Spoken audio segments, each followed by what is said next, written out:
Hi வணக்கம் madam. Hi வணக்கம். இது இன்னிசை புகழுக்கான ஞாயிறு பயிற்சி பாடல்.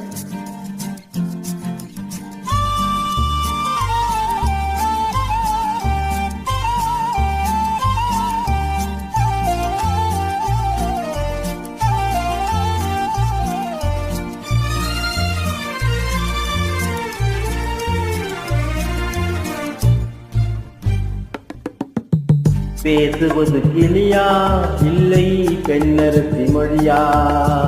பேசுவது கிளியா இல்லை பெண்ணரசி மொழியா?